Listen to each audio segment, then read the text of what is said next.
How many of you listen to NPR? Anybody?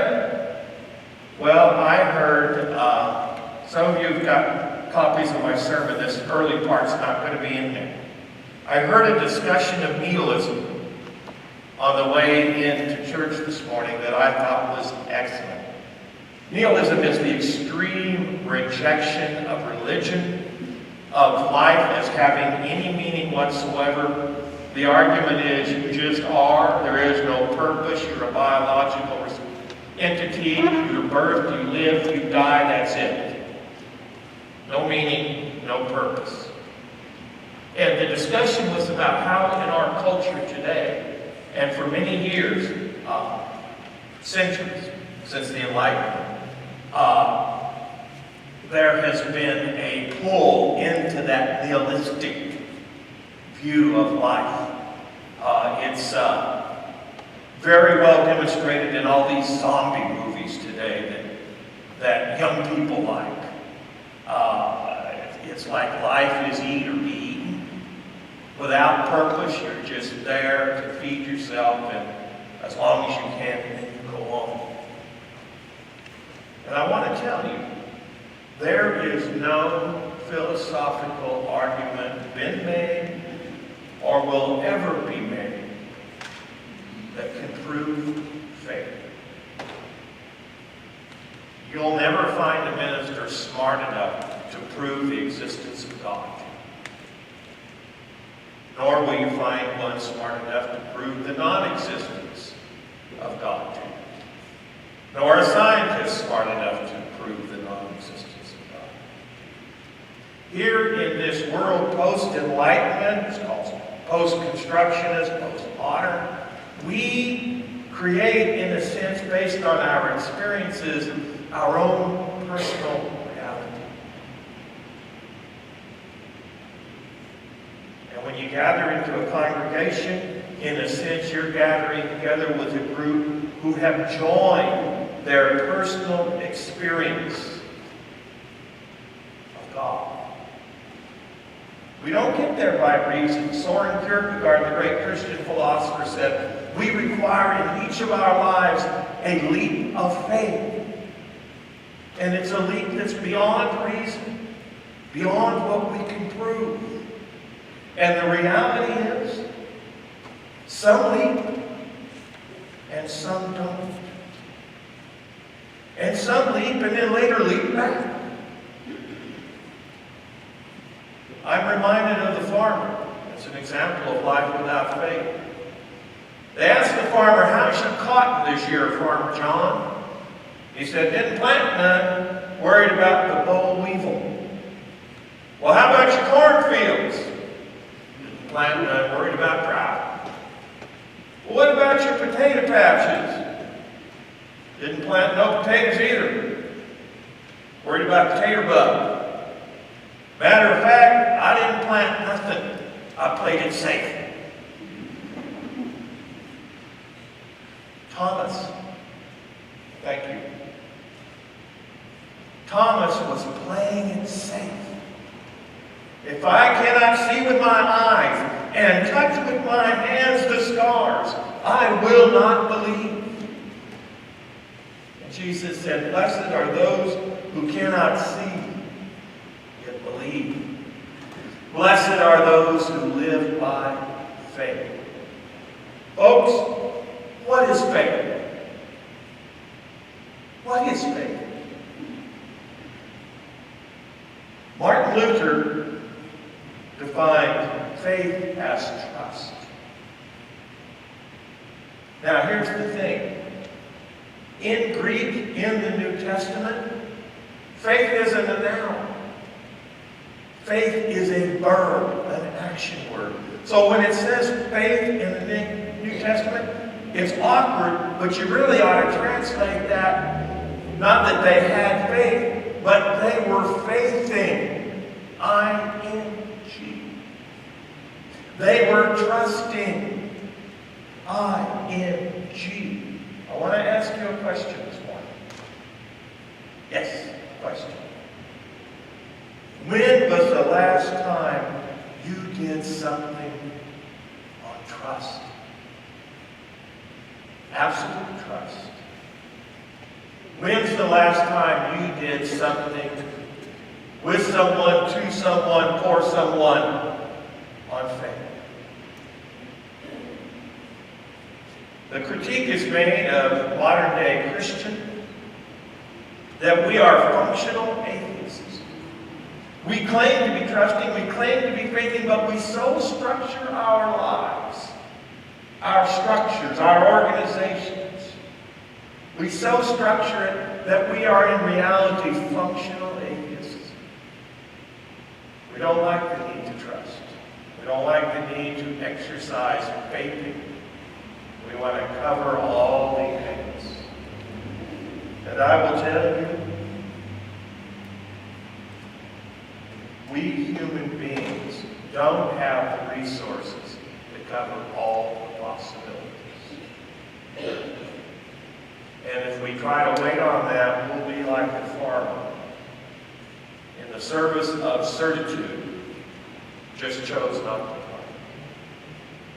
Now, if we're to be a people of faith, what are the challenges to faith? What are the obstacles to faith that we encounter? Well, one of them is fear. Some years ago, I was at the Museum for Natural History, I believe, in Denver, where they had this huge structure. At least I think it was Denver. It looked like a great white shark. And it wasn't named after me. But it was a megalodon. You know what a megalodon is? It made a great white shark look like a guppy.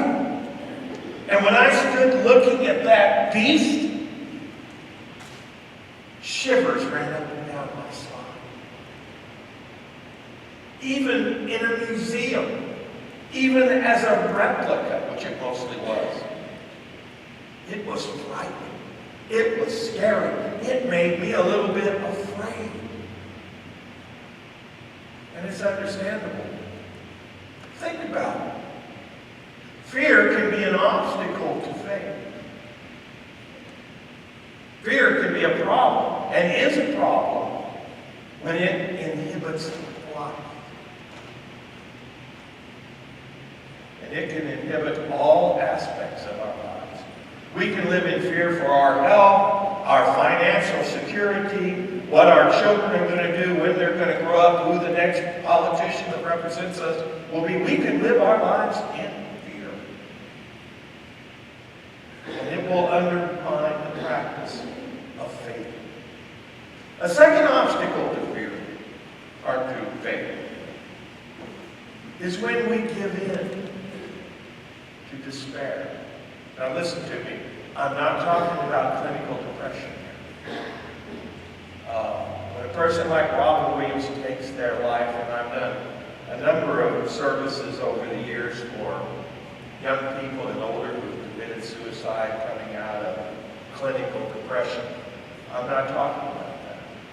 There's a chemical piece there that has nothing to do with our will, and I do not want to add guilt and shame to that tragic reality that sometimes occurs in human life.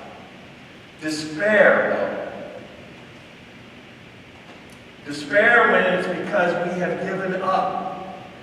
Our bodies are alive, but we're dead in soul and spirit. One of the things I see happen with a lot of people as they grow older, some of it is inevitable, but a lot of it needs to be fought and railed against, like railing against the darkness. And that is the narrowing of one's life. Of giving up activity after activity after activity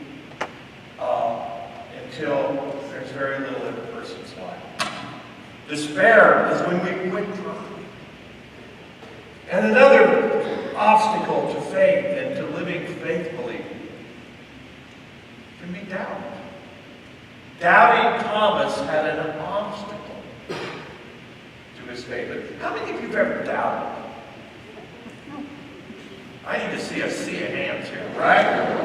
Or I'm going to ask you, how many of you have ever told something that wasn't quite true?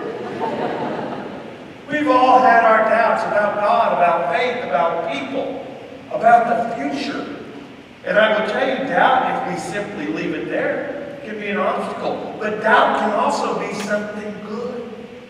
First of all, it's an indication of a healthy free will.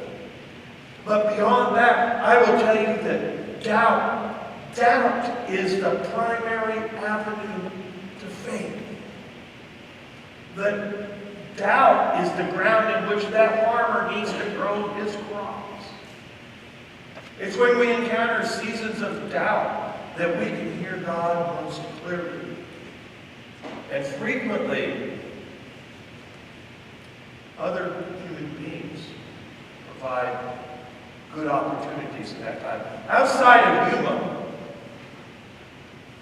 paradise of Arizona, 10 miles outside of Yuma, technically I think it's in California, is the old Butterfield Stagecoach Depot. Now there's not much left of it. You probably, if you're paying attention, you'll see it on the way to San Diego. It's just probably 8 miles beyond Winter Haven. There are sun-baked adobe walls all down, and it's rattlesnake heaven. You know, these stage depots, you know anything about them? They weren't destination points. No. They were way stations. It's where they changed horses and the travelers were fed and they rested for a bit and they became energetically and maybe spiritually recharged for their journey. And I want to say to you that fear and despair and especially doubt are not destinations. They are way stations on the journey of a faithful life. Faith leads to life. I know this from personal experience. In 1980, I remember tearing down at the body of my infant son, victim of SIDS, crib death. My wife and I had been on vacation in Washington. We had driven 750 miles. Home the next day we drove. Amid racking sobs of doubt and despair. Waiting in the front yard of our home in Alameda, California, was a church member who at the time I thought was elderly. Of course, I was in my 20s. I probably think she was a spring chicken now. Her name was Gerald McGill. She, by the way, stayed in contact until she died, and Gerald lived to be 100 and so. Gerald and another church member were there. And when we got out of our van, they simply took us in their arms and hugged us. No minister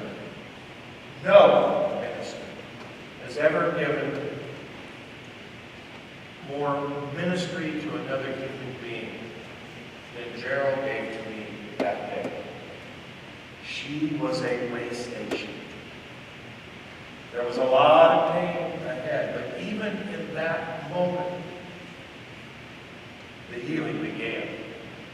Now, you know that, you may know, you may not know, SIDS was believed to run in families at that point in time. They thought it was hereditary. Well, my spouse and I began talking about a subsequent child.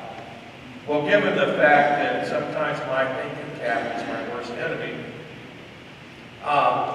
as we began to talk about that, I began to process all this data I had received. And I was scared to death of a subsequent child. And sure enough, shortly after birth, Donald Jojo was tested for sleep apnea, which they believed was positively correlated to crib death. So I got a PhD in infant breathing patterns. Over the next 6 months, you know, the doctor said, place your child in another room. You'll hear the alarm if it goes off. Well, fat chance of that happening. The poor kid, the alarm went off one night, and I bounced him like a basketball out of that last net. I was paying attention. In that process, there were people who served as way stations to get us through that time. Dr. Gail Utko, our pediatrician, Jewish by faith, pediatrician by training. She was a wonderful, reassuring presence. You know, she lost a child too. When we lost a child, because Jason was her child. She was a wonderful presence. The only doctor outside of church members that ever gave me their private number. Gail ministered to us. She was a way station for us. 2 years ago, I encountered a congregation that I think had lost faith in itself, in one another, and in its leaders.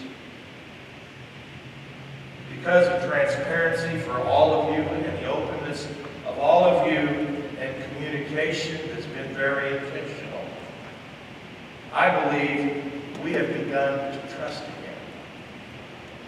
And my work here with you has never been anything less or anything more than one of those way stations. As a matter of fact, every ministry you ever have, interim, transitional, delegated, designed, settled, whatever, we are all in the business of being stage depots on the journey of faith. And I want to say to you, in this life, we can be givers or we can be takers. To be a giver, you have to become a way station for others. Now, I know about doubt, fear, and despair. And I know personally, not because I read it in a book, but because I've lived it. These are not destinations. They're way stations on the road to eternity. Parker Palmer, Christian writer, said the following: if you can't get out of it, and you can't, then get into it, and you can. Doubt is not the opposite of faith. It's the ground out of which the tree of faith grows and grows strong. It is not wrong to be a doubting Thomas. It is not wrong to stumble. It is wrong to never start. It is a problem if you stay forever and ever a doubting Thomas. For God wants you to use your doubts and to lead them to life. And I close with selections from Psalm 139, which has always been meaningful for me. O Lord, you have searched me and known me. You know my sitting down and my rising up. You understand my thoughts from afar. You comprehend my path and my lying down. You are acquainted with all my ways. O Lord, where can I go from your spirit? Or where can I flee from your presence? If I ascend into heaven, you are there. If I make my bed in hell, you are there. If I take the wings of the morning and fly to the furthest most parts of the sea, even there, your hand shall lead me, and your right hand shall hold me up. Is this not true for each and every one